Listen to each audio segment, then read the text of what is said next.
5 Ways My Religious Life Feels Like Prison by Krishna's Mercy.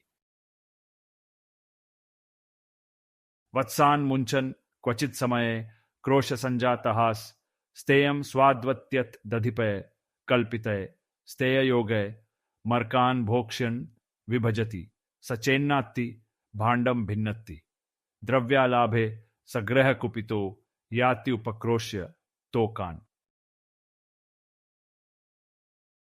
Quote, Our dear friend Yashoda, your son sometimes comes to our houses before the milking of the cows and releases the calves, and when the master of the house becomes angry, your son merely smiles. Sometimes he devises some process by which he steals palatable curd, butter, and milk, which he then eats and drinks. When the monkeys assemble, he divides it with them, and when the monkeys have their bellies so full that they won't take more, he breaks the pots.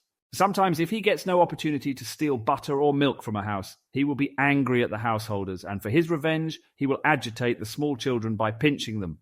Then, when the children begin crying, Krishna will go away. Shrimad Bhagavatam 10:8-29. 1. Deathly afraid. I don't know about you, but is there something about religion which gets your attention in a negative way? I never served in the military, but I am assuming the level of awareness is the same whenever the leader at a specific base arrives for an inspection without prior notice. Everything better be in order, otherwise you are in trouble. Well, with religion I feel as if I am always in trouble no matter what. I guess I do so many bad things that I have a difficult time remembering. But we keep pushing forward.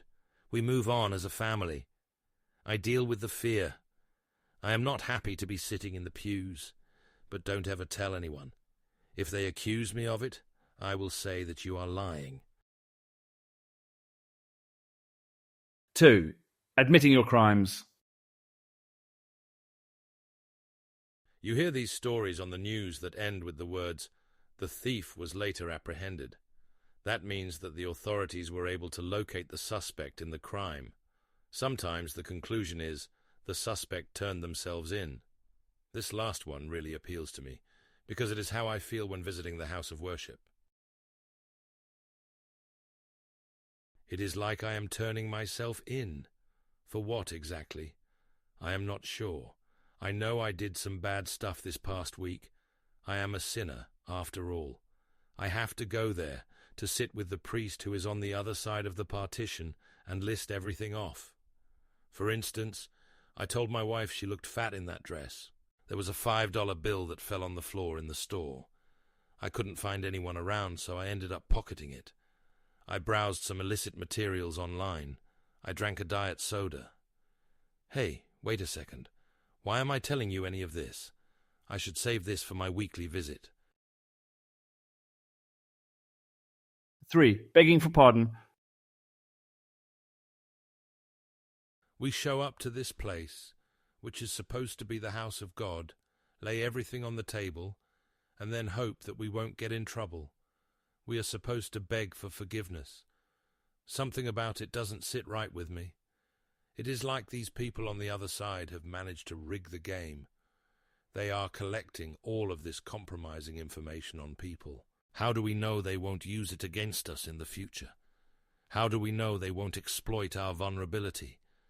Is this what the relationship with God should be about? Just tell him how bad we are and beg to be spared his wrath. 4. Seeing what they did to the last wise guy. The imagery in the house of worship is not the best, if you ask me. I am speaking openly here. Don't share this with anyone else. They have that one person depicted in his final moments on earth. It is supposed to be a symbol of sacrifice, but to me it is the worst kind of torture. It is like these people are telling us to not try anything funny. I get it that some people like to think of blood and guts, but shouldn't religion appeal to our intellect, if only a little bit? That image is entirely for emotion, and a negative one, if you ask me. 5. Checking in again the following week. Listen, The best part of each visit is the end. When we get to go home, we have survived another ordeal. People look around to see who didn't show up. They take attendance. The ones who failed to appear are the ones that need to be saved, you see. Fortunately, I am in the club, but I will have to return next week, unfortunately.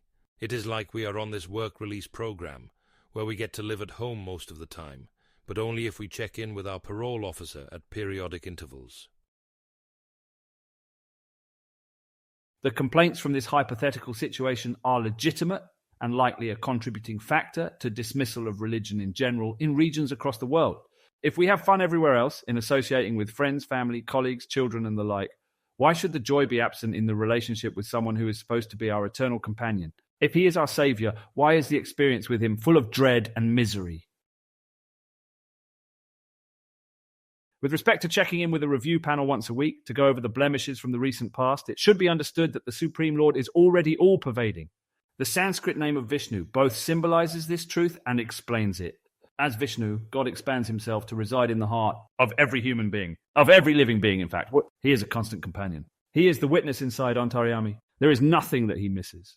He is never accidentally looking the other way. Sarvatah parni padam tat, sarvato kshishiro mukham, sarvatah shrutimal loke, sarvam avritya tishtati. Quote, everywhere are his hands and legs, his eyes and faces, and he hears everything. In this way, the super soul exists. Lord Krishna, Bhagavad-gita 13:14. In this regard, there is no explicit need to check in. The rap sheet, so to speak, is already accounted for. We think we got away with something because either no one was round or there isn't a force strong enough to inflict punishment in return, but we will always get what is coming to us. Sri Rama, an avatar of Vishnu, explains this in the context of flowers appearing on trees. Avashyam lapte jantu phalam papasya karmanah. Ghoram paryagate kale druma pushpamivartavam. Quote, just as a tree starts to blossom during the proper season, so the doer of sinful deeds inevitably reaps the horrible fruit of their actions at the appropriate time.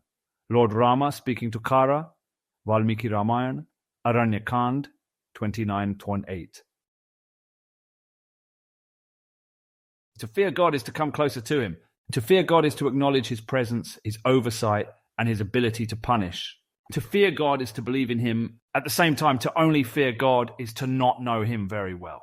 The saints of the Vedic tradition have a different vision, one based in reality. They can see God in the full picture of bliss, knowledge, compassion, kindness, and love.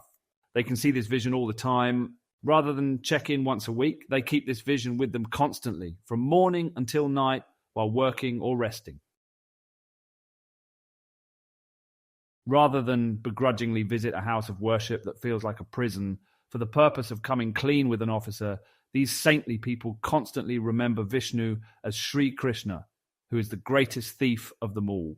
Krishna regularly intrudes into the homes of the people of Gokula Vrindavan. The mothers gather information for their own version of a police report to be given to Yashoda. They want that mother to punish her son, Krishna, but while recounting the events, the stealing of the butter and the like, the stance softens to the point that they wish for Krishna to always stay with them. This is one way to understand genuine religious life. In closing, he is the sinner you see, intrusions of reservations free, regularly into our homes to break and shamelessly our butter to take. To stop this annoyance, how? Yashoda should punish him now. But truth that better leniency, though stern, precious may he to our homes return.